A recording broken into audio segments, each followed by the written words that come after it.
in a different classroom today, so the sound might be a little bit off. I'm not entirely sure. But we're going to go ahead and be moving on to section 1.7, division. This is our last section for arithmetic before our summary. So congratulations for making it this way. We're almost done with section 1, so that's going to be amazing. So let's go ahead and start with division. What do we know about division? So most of us already know division. If you don't know division, that's okay. We're going to go ahead and define it right here.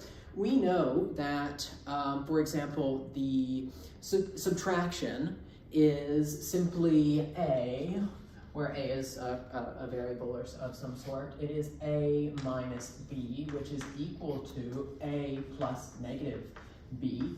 This is a combination of addition right here. So this is addition. And this right here is negation. So similarly, we will go ahead and take a combination of two things to create division, the combination of the two things that we just went over, one of which was multiplication. So we want to say that A divided by, which is this little symbol right here, A divided by B, although we are able to use these symbols, A divided by B, A divided by B, etc., and so forth. Those symbols also work as well.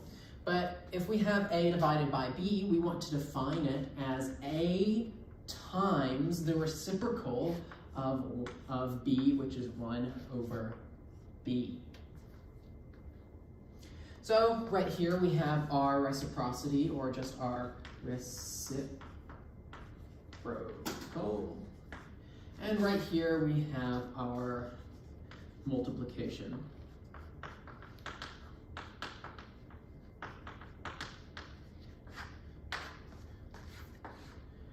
So this is A divided by B is equal to A times 1 over B. And so this seems simple enough. We can go ahead and change A and B to any number of things. So we could go ahead and say that 10 divided by 5 is actually equal to, well, let's say A is 10, so we can see A is 10. 10 times, well, we have to do 1 over B now, so 1 over 5, right? And what is that? This, we just take this and we go ahead and say that's 10 over 5. And then this 5 goes into 10 2 times, so that's going to be 2.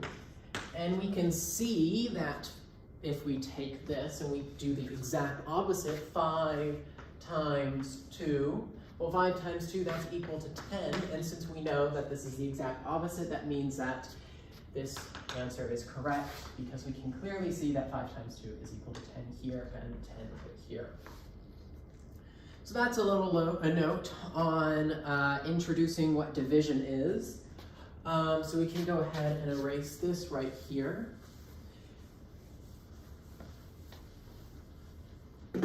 So let's take a look at this. We have let x be a non-zero number, and we want to solve these 4 problems. So what is 0 over x? So let's go ahead and take a look at 0 over x. So 0 over x is going to be the same thing as 0 times 1 over x. Well, what do we know about 0? 0 times anything is going to be equal to 0, so our answer is simply 0. So let's go ahead and take a look at this one. We have x divided by x. Well, if you remember, this looks eerily similar to our reciprocity property. And what is x times 1 over x according to the reciprocity? That's going to be 1. Now let's go ahead and take a look at this one. We have x times, well, let's take a look at the reciprocal of 1 over 1. That's going to be 1. Or let's take a look at the reciprocal of 1. That's going to be 1 over 1. And what do we know about 1 over 1? That's equal to 1. So this is equal to x times 1, or just x. And so that will be our answer there.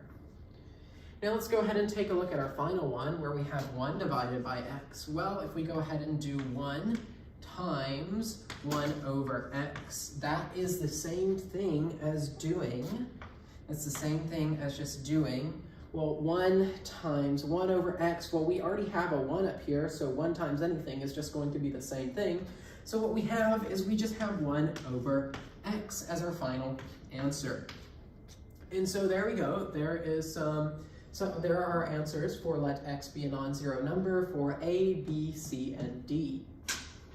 So now let's go ahead and look at a new case. So we can have a new case here where we have, let's say, we want to show that 17 times 1 over 5 is the same thing as 17 divided by 5.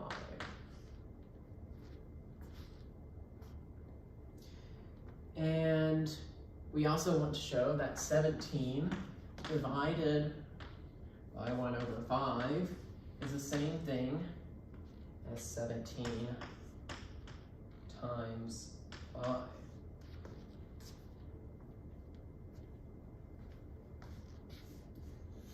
And so let's go ahead and take a look at this problem here, the first one.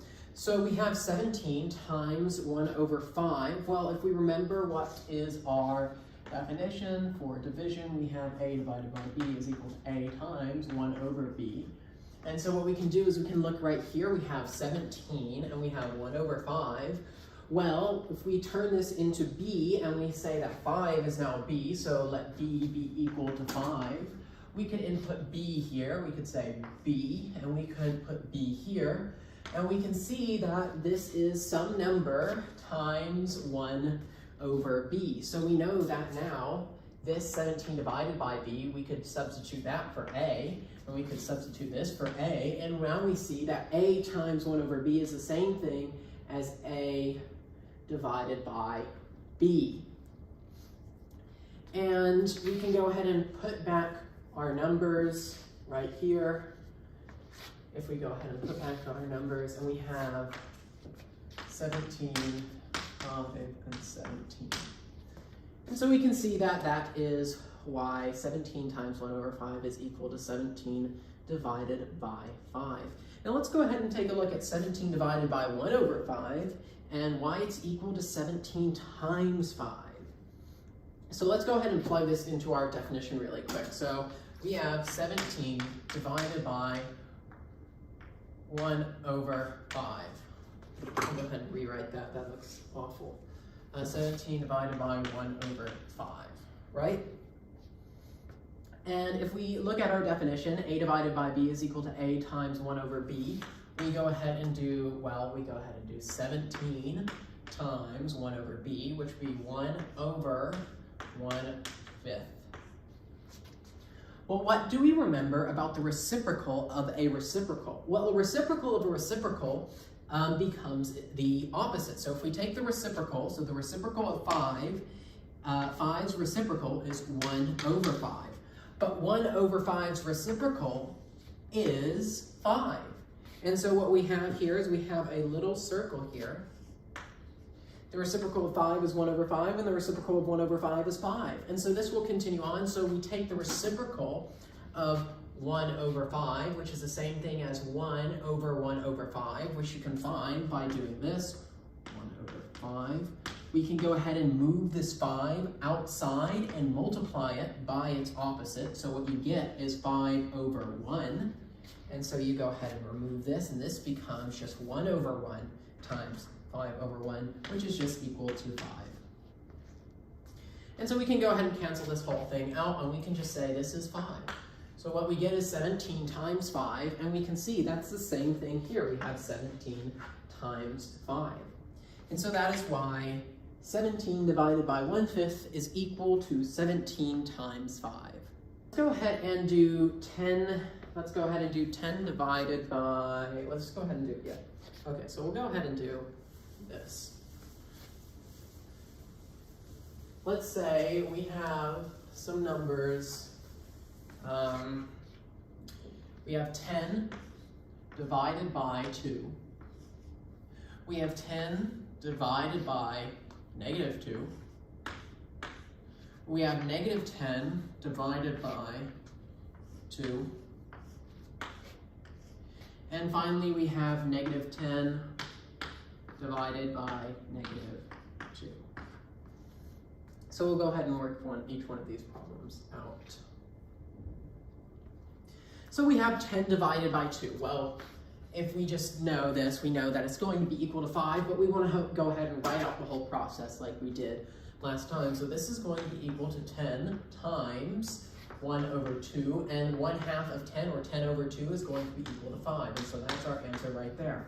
We go ahead and take a look at 10 divided by negative 2. Well, very similarly, we have 10 times 1 over negative 2. Well, that's going to turn this into a negative, because if we have a positive times a negative, that's going to be equal to a negative.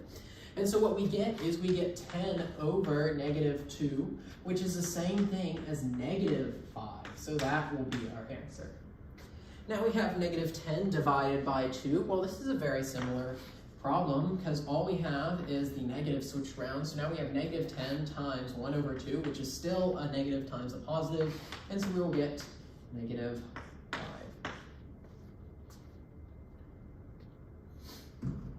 So right here we have negative 10 divided by negative 2. So this one will be slightly different. We have negative 10 times 1 over negative 2. Well, what do we know about a negative times a negative? Well, the negation of a negation, so the negation of a negation, so if we have 1, or we have some number x, and we go ahead and negate x, what does that equal? That is going to equal, what does that equal? That is going to equal negative x.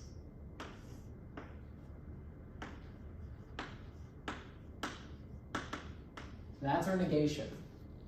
Well, let's say we go ahead and negate negative x. Well, what does that equal to? So this is the same thing as doing a negative of a negative x. So this is the negation of a negative x, and this would be the negation of a positive x, right? So this is the negation of the positive x, and this will be the negation of the negative x. And remember, a negative times a negative is going to become a positive, meaning that if we negate this, we get positive, and so we can go ahead and draw an arrow here. So that means that this is going to become, well, that's going to become negative 10 over negative 2. And another way we can think about this is the same thing as negative 1 times 10 over negative 1 times 2. We can cancel out those negative 1s. We can go ahead and reduce this down to 1, reduce this down to 5, and we get positive 5 as our final answer for division. And so that's a nice and quick way to look at how we deal with negations and negatives in division. Let's go ahead and take a look at some other problems here. Let's go ahead and take a look at the product of 116 times 31 divided by 116 times 31. Well, this might seem a little bit obvious, but let's go ahead and work through it here. Go ahead and work through our little problem. I'm going to go ahead and erase this on the board.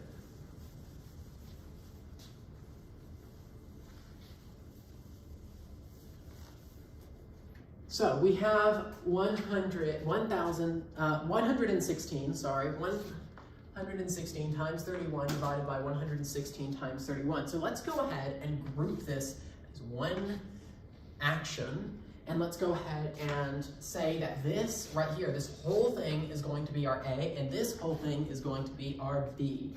So what do? We do 116 times 31 times 1 over 116 times 31. Well, what do we get? We get 116 times 31 over 116 times 31. Well, these are simply going to, you don't even have to calculate this. Oops. You don't even have to calculate this. These are going to cancel out right here, and what you get is 1. Because 116 divided by 116 and 31 divided by 31 is going to just be 1. And so what you're going to get is 1 times 1 over 1 times 1, which is the same thing as 1 over 1, which is 1. Super. So let's go ahead and do another problem. let's go. So we're just going through some problems here so you can kind of grasp division and such and all its different varieties. So let's go ahead and do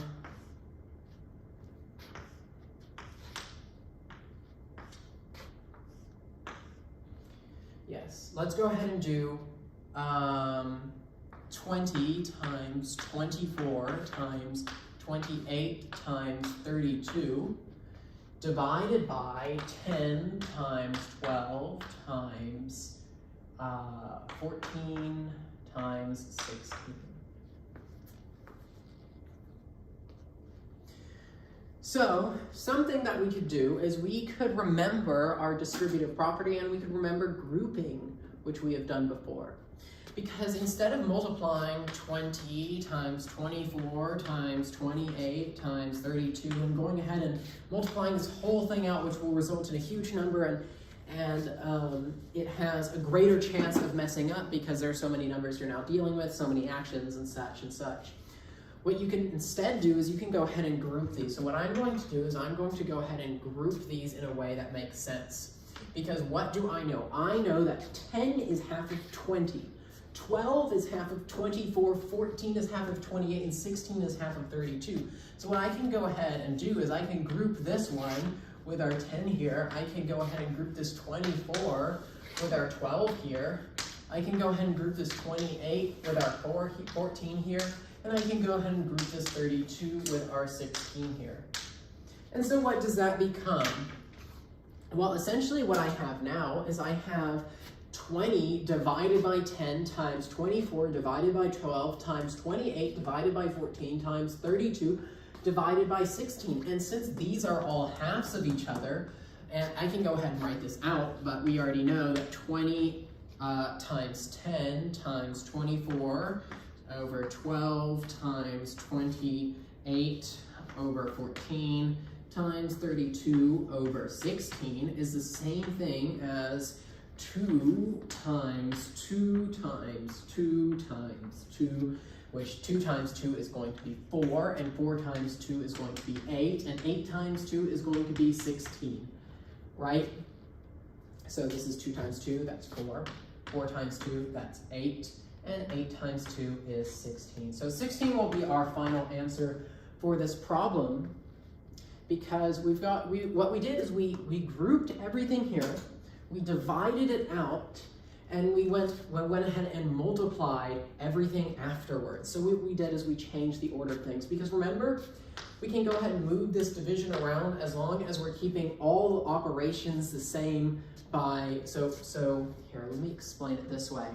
What I can do is I can go ahead and say that this one, right, is the same thing as being 20 divided by 10, right? If I have 20 over here and 20 over 10. Well, now I've already done this action of division. This action of division is complete, which means I can no longer divide 20 over 10 by something else. Now I will be doing my action of multiplication, which is right here, right? That little dot. So what I do is I divide them all out and I multiply, which is exactly what we did here. Let's go ahead and use our definition of division for something interesting.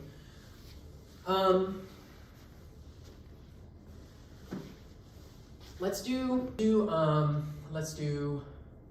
12 plus 18 divided by 3. And we want to explain why this is the same thing as 12 divided by 3 plus 18 divided by 3.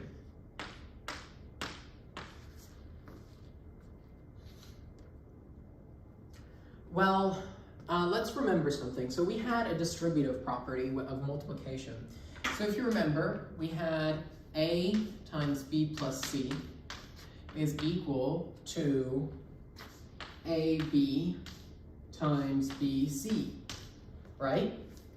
Or AB, sorry, I apologize. That's equal to AB plus BC. AB plus BC. Well, in division, we have a very, very, very, very similar property because division is, remember, the opposite of multiplication. So what we could do is we could go ahead and distribute this 12 to the 3 and this 18 to the 3. And what we could do is we could rewrite it this way. So we go ahead and do 12 divided by 3. Well, that's going to be our A divided by our B, which is equal to A times 1 over B.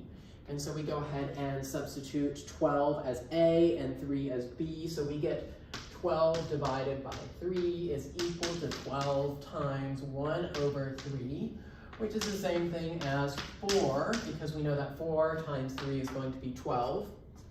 And so we get 4 plus some number, which is 18 divided by 3. We do 18 divided by 3 is equal to 18 times 1 over 3, which is 6. Because 6 times 3 is 18, so we get 4 plus 6, that's going to be 10. And we go ahead and do our plus right there. I didn't mean to solve it, but that wasn't the goal of the exercise, but there you go, that's the solution. The goal of the exercise is to get you to realize that this distributive property does not only apply to multiplication, but it also applies to division here. And so what we can do is we can go ahead and use this distributive property right here and right here to go ahead and divide these out. This is the exact same thing as saying that this right here is equal to 12 over 3 plus 18 over 3, right? So this is the exact same thing as 12 plus 18 divided by 3. And we can go ahead and verify this answer right here, this 10 right here, because what we can do is we can go ahead and do 12 plus 18. That's going to be 30 divided by 3, and 30 over 3 is going to be 10. So we know that's the correct answer. So that was a brief, not a brief, but that was, yes, it was brief. So that was a brief overview of 1.7 division. We're going to have a problem set, as we do with almost all of our videos. And I'm going to go over the problem set.